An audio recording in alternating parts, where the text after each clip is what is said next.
Hello guys, for today's vlog magluluto tayo ng lamb soup. Ito po yung ating mga ingredients na gagamitin. Ito yung ating cinnamon stick, ginger, Indian spice, garlic, clove powder, black pepper, turmeric powder, at yung ating cumin powder. Ito naman yung ating onion and laurel. So, samahan niyo po ako at magluluto po tayo ng lamb soup.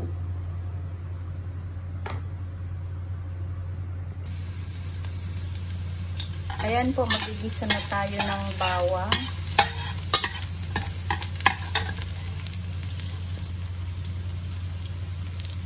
Luya.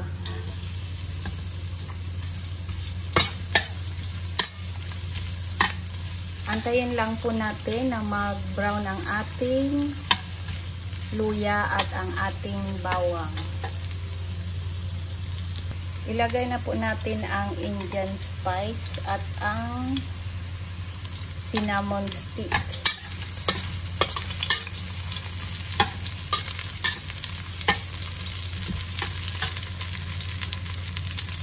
Isunod ang sibuyas.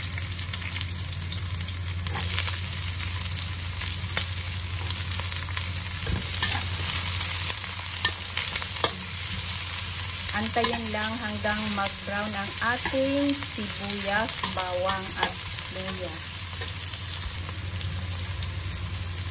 Ilagay na natin ang laurel.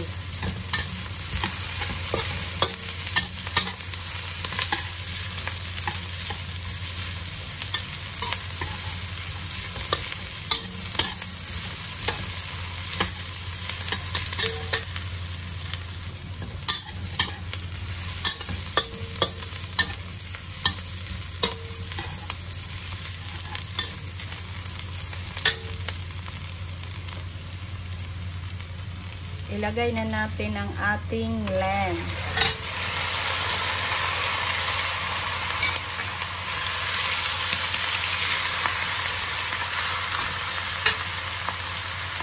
Ilagay natin ang cumin powder, turmeric powder, clove powder at black pepper.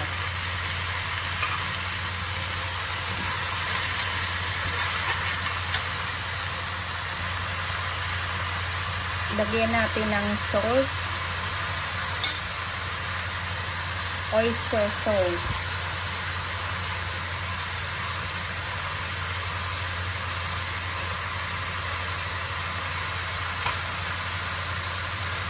at lalagyan din natin ng soy sauce. Ayan, haluin lang po natin.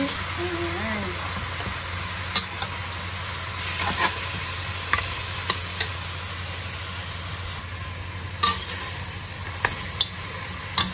Ayan na guys, nagmamantika na ang ating lamb.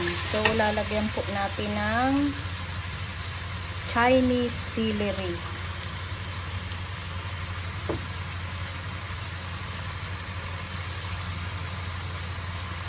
Ito po yan. Ang bango nito guys. Ayan, yan.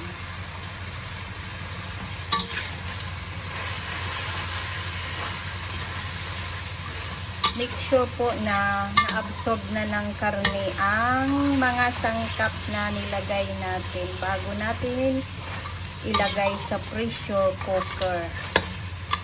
Pressure cooker po natin ito ng 30 minutes at napakalambot na po niyan after 30 minutes.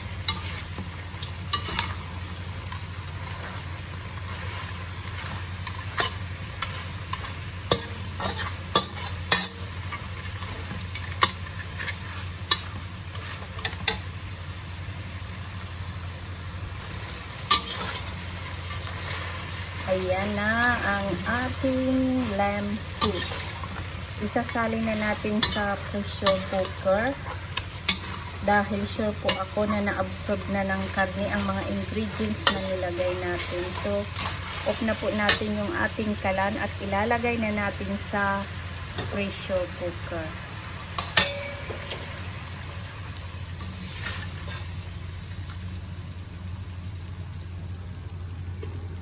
Yan natin guys ilalagay.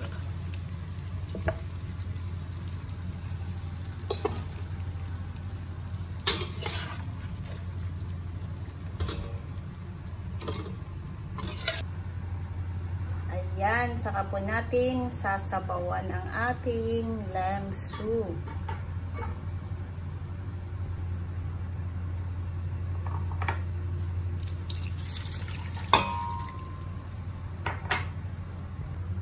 Ayan guys, yung pinaglutuan natin ng lamb. So, ilalagay po natin dito. Yan, yan na po yung magiging sabaw niyan.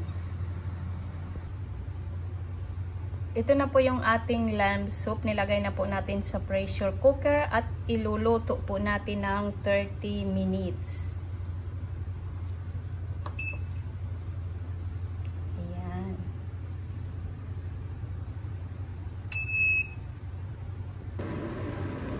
Ito na po yung ating lamb soup after 30 minutes sa ating pressure cooker. Lalagyan po natin ng cornstarch. Ayan. Ito po ang ilalagay natin para medyo maging sticky yung kanyang sabaw. Habang nilalagay ko to, kailangan hinahalo natin siya para hindi magbuo-buo yung ating corn flour. Nailagay ko na po yung corn flour. Ayan yung ating sabaw. Medyo sticky. Pero hindi naman po talaga yung malapot na malapot kasi nga po sabaw ito. Ayan. Tapos tatanggalin po natin yung mga mantika dyan sa ibabaw. Kasi maraming mantika po. Nagmamantika ang ating lamb. So ayan na po. Luto na po ang ating lamb soup. Ayan. Tatanggalin po natin yung mga mantika.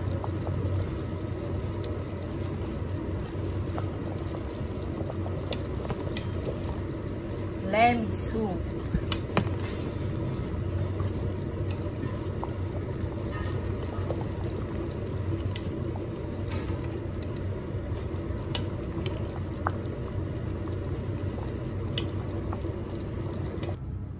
Ito na po yung ating lamb soup. Ayan, ready to serve na. Bago po natin i-serve, lalagyan natin ng Chinese celery. Ayan, sobrang bango po niyan.